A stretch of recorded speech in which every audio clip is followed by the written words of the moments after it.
میرے محترم بزرگوں اور دوستوں، بڑی راتیں، بڑے دن، جمعے کے دن مغرب سے پہلے دعا کا قبول ہونا، عرفات، منا، مزدلفہ، اعتکاف، بڑی نعمت کی باتیں ہیں یہ۔ 21، 23، 25، 27، 29 کی رات، پھر عید کی رات، پھر عید کے دن عید کی نماز تک کیسے کیسے اعلانات ہوتے ہیں، کیا کیا عیدیاں ملتی ہیں۔ بڑی اللہ تعالیٰ کی نعمت ہے، بہت اللہ تعالیٰ کے احسانات ہیں کہ جس کو اللہ تعالیٰ یہ نعمت عطا فرمائے۔ رمضان شریف کا یقین نہیں ہے کہ ہمیں ملے یا نہ ملے، لیکن اگر آج سے ہی رمضان کی تیاری ہوگی تو وہ ثواب اللہ تعالیٰ اس وقت بھی عطا فرما سکتے ہیں ہمیں۔ ارادہ اگر ہوگا تو میں بیان کے بعد اپنے گھر پہنچ جاؤں گا، ارادہ نہیں ہوگا تو فجر تک یہیں بیٹھا رہوں گا۔ اللہ تعالیٰ نے ارادے میں طاقت رکھی ہے۔ جو ہم اللہ تعالیٰ سے عہد کرتے ہیں کہ اللہ آج کے بعد ہم مر جائیں گے، گناہ نہیں کریں گے، لیکن ہم گناہ نہیں چھوڑتے، تو یہ ارادہ نہیں ہے، جذبات ہے۔ جذبات سے اللہ تعالیٰ نہیں ملتے۔ ان راتوں کی عبادت کو کسی نے منع نہیں کیا، لیکن اللہ تعالیٰ کے جو عاشق ہوتے ہیں ان کی ہر رات شب قدر ہوتی ہے، ہر رات شب برات ہوتی ہے۔ ان کے لیے رمضان شریف کے لیے وہ انتظار نہیں کرتے کہ رمضان شریف آئے گا پھر ہم عبادت کریں گے۔ یہ جو اللہ کے نیک بندے ہوتے ہیں یہ چند راتوں کے، چند دنوں کے نہیں ہوتے۔ میرے پیارے محبوب مرشد شیخ العرب والعجم عارف باللہ مولانا شاہ حکیم محمد اختر صاحب رحمۃ اللہ علیہ فرماتے تھے کہ جو شریعت اور سنت کی اتباع کرتا ہے اس کا ہر سال، ہر مہینہ، ہر ہفتہ، ہر دن، ہر گھنٹہ، ہر منٹ، ہر سیکنڈ، ہر سانس ربیع الاول ہے۔ وہ صرف 12 دن کے عاشق نہیں ہوتے، وہ صرف شب برات کے عاشق نہیں ہوتے کہ فجر تک عبادت کی، فجر سے نماز بھی جماعت سے پڑھی، بہت سے لوگ تو ہم پڑھتے بھی نہیں ہیں، 3-4 بجے سو گئے، فجر کی نماز غائب۔ چلو بھائی فجر کی نماز بھی پڑھ لی ساری رات جاگ کر، ظہر کی نماز غائب، اور دوسرے دن وہی ٹی وی چل رہا ہے، وہی VCR چل رہا ہے۔ جو رات کو عبادت کی اس کا نور جو تھا وہ ایک گناہ کے اندر جلا کر خاک کر دیا۔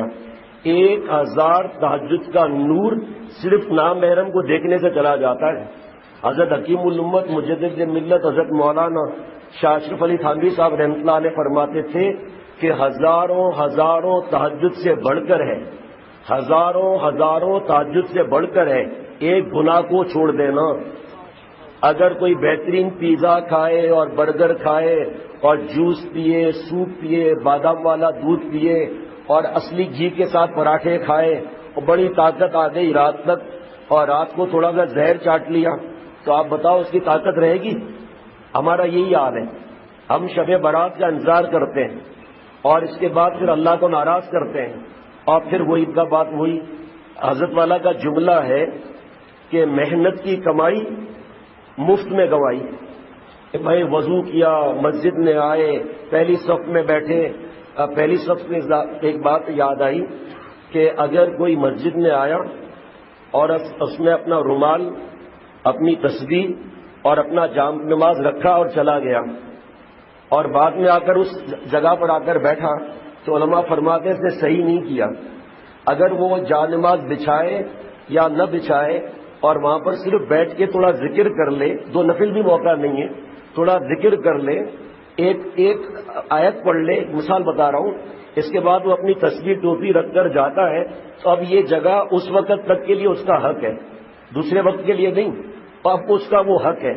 لیکن آ کر جانماز یا کوئی چیز رکھ لینا اور اس کے بعد چلے جانا، کوئی ذکر وغیرہ کچھ بھی نہیں کیا، تو یہ منع فرماتے ہیں علماء۔ اور جو علماء کی عزت نہیں کرتا، ان کی باتوں کو مذاق میں ڈال دیتا ہے، تو امام الانبیاء سید الانبیاء محمد الرسول اللہ صلی اللہ تعالی علیہ وسلم فرماتے ہیں کہ جو ہمارے علماء کا اکرام نہیں کرتا وہ ہم میں سے نہیں ہے۔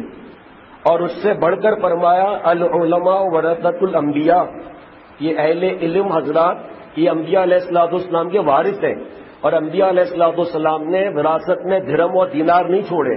اللہ تعالیٰ کا درد دل، غم، اتباع سنت اور اللہ تعالیٰ سے رابطہ چھوڑا، یہ علماء اس کے وارث ہیں۔ آج ہم اپنے گناہ نہیں دیکھتے، اہل علم کے اور مدارس کے گناہ دیکھتے ہیں، اور میڈیا کی غلامی کر کے جو منہ میں آتا ہے ان کے لیے بولتے رہتے ہیں۔ انبیاء علیہ الصلوۃ والسلام کے وارث کتنی بڑی بات ہوئی آپ سوچو۔ اگر پریزیڈنٹ پرائم منسٹر کا کوئی وارث ہو، پریزیڈنٹ کا نہیں بادشاہ کا کوئی وارث ہو تو ہمارا کیا حال ہوگا؟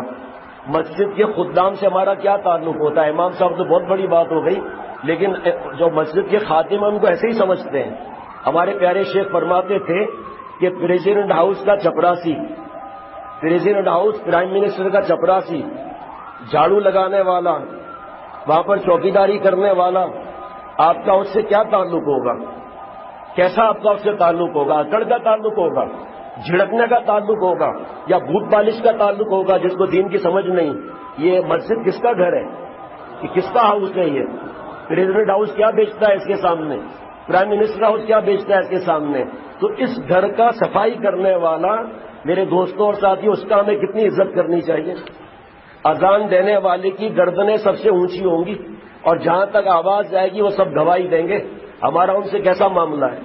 اللہ کے گھر کے پاسبان، اللہ کے گھر میں پوچھا لگانے والے، بڑے بڑے وہ مالدار جو اللہ کو ناراض کرتے ہیں، ان سے بڑھ کر یہ لوگ ہیں، لیکن ہمارا ان سے ادب کا کیا معاملہ ہے؟